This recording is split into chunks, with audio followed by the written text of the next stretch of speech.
School size. There is a significant correlation between school size and school culture. So that means, according to the school size, the school culture will be affected, and school size and students' achievement. So there are two different things which are depending on the school size. We will be further elaborating on this topic because it is a very important topic. But at the moment, we will just talk about what is the image of a small school and a big school. But that is one understanding and finding by the social scientists, that the school size does affect the culture of the school and it does affect the students' achievement. And it is one of the findings that small schools reveal positive school culture and perform better than medium and large schools. But this is not written in stone. It does not mean that every small school will be having positive school culture and the students' achievement will be better. And it also does not say that the medium-sized school or the large schools cannot be having a good culture or they cannot be producing good results. Any opinion which is shared in this course is not considered to be written in stone. It is just the finding according to the study of the social scientists. These are the observations done by the people who are educationists and are working on these topics.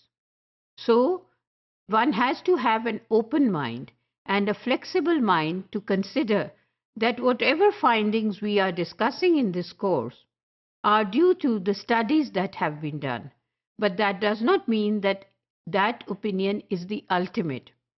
And whenever we see a small school, we should expect that the culture here is going to be very positive and the results are going to be excellent.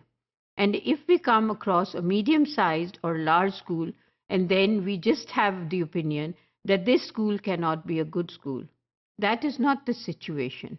But in general, this is one of the findings, that because the size of the school is small, maybe due to the reasons that in a small school, the discipline is easily maintained because the number of people to be disciplined are far less than those in the medium-sized schools or large schools. At the same time, it is the similar thought that applies to the achievement of the students. That is, that one-to-one attention can be given to a small-sized school because the number of students would be less. But it has also been noticed that in some small schools, the ratio of the student and the teacher is quite alarming.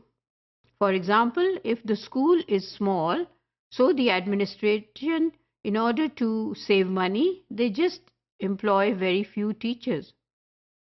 In the search of knowledge, people have also found out that there are schools with 100 students and one teacher working in it, just because the school administration thinks that because it's a small school, there are just 100 students, therefore they only need one teacher.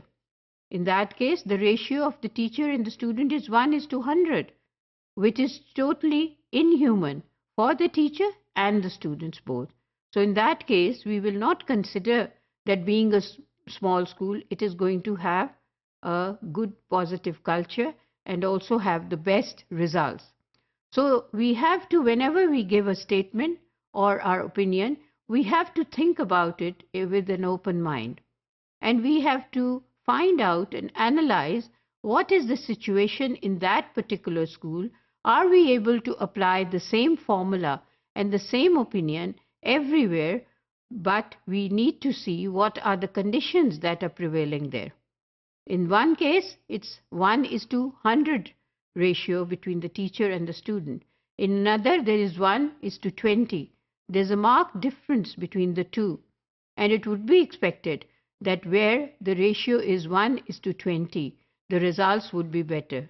And it is possible that in a large school, the ratio is 1:20. And it is also possible that in a large school, the ratio is 1:50. So whenever we give an opinion or read about some statement, we also need to analyze what are the other factors which are prevailing in that situation and whether the opinion or the statement we have come across can be applied to that situation or not.